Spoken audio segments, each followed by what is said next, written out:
ಬಗ್ಗೆನ ಅದೂ ಅಧ್ಯಯನ ಮಾಡುವಂಥ ವಿಷಯ ಆಗ್ಯದ. ಯಾಕೆಂದ್ರೆ ನಿಸರ್ಗನೂ ಅಷ್ಟು ಸುಲಭವಾಗಿ ನಾವು ಗುಟ್ಟಿನ ಬಿಟ್ಟು ಕೊಡೋದಿಲ್ಲ. ನಾವು ತಿಳ್ಕೊಂಡಿರ್ತೀವಿ ಎಲ್ಲ ಗಿಡ ಕಡಿದ್ವಿ ಮಳೆ ಆಗೋದಿಲ್ಲ ಹಾಗೆ ಹೀಗೆ ನಾವೆಲ್ಲ ವಾದ ಮಾಡ್ತಿರ್ತೀವಿ.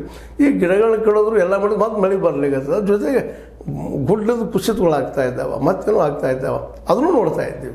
ಅಂದ್ರೆ ಒಟ್ಟಾರೆಯಾಗಿ ನಿಸರ್ಗದ ರಹಸ್ಯನ ಬಿಟ್ಟುಕೊಡೋದಿಲ್ಲ. ಅದಕ್ಕಾಗಿ ನಾವು ನಮ್ಮದೇ ಆದ ಎಚ್ಚರಿಕೆಗಳು ಇರಬೇಕಾಗ್ತದೆ. ಈಗ ಮೊದಲು ಆಗಬೇಕಾಗಿದ್ದೇನಪ್ಪ ಅಂದ್ರೆ ಇದು ಈಗ ಬಂದದ್ದು ಇನ್ನೇನು ಮಾಡಲಿಕ್ಕೆ ಸಾಧ್ಯ ಆಗೋದಿಲ್ಲ. ನದಿ ಬರೋದನ್ನು ಮತ್ತು ಪ್ರಭಾವ ಆಗೋದನ್ನು, ನದಿ ದಂಡೆಯ ಮೇಲಿನ ಜನ ಒದ್ದಾಟ ಆಗೋದು, ತಮ್ಮ ಪಾತ್ರೆ ಪರಡಿ ವಸ್ತು ವಿಷಯಗಳು ತೊಗೊಂಡು ಎತ್ತರ ಪ್ರದೇಶ ಓಡಿ ಹೋಗೋದನ್ನು, ಒದ್ದಾಟ ಆಗೋದನ್ನು, ಸರ್ಕಾರದ ಸೇರಿ ನೀವು ಕೊಟ್ಟಂಗೆ ಮಾಡೋದು, ಇದು ಮಾಡಿ ನಾವು ಪರಿಹಾರ ಮಾಡಿ ತೋರಿಸೋದು, ಅವು ಪೇಪರ್ದಾಗ ಬರೋಂಗು ಅಡ್ವರ್ಟೈಸ್ ಬರೋಂಗೆ ಮಾಡ್ಕೊಳ್ಳೋದು ಇವೆಲ್ಲ ನಾವು ಕಾಮನ್ ಪ್ರತಿ ವರ್ಷ ನೋಡ್ತಾ ಇರ್ತೀವಿ. ಇವು ಅಷ್ಟೇ ಆಗ್ತದೆ, ಮತ್ತೇನೂ ಆಗೋದಿಲ್ಲ.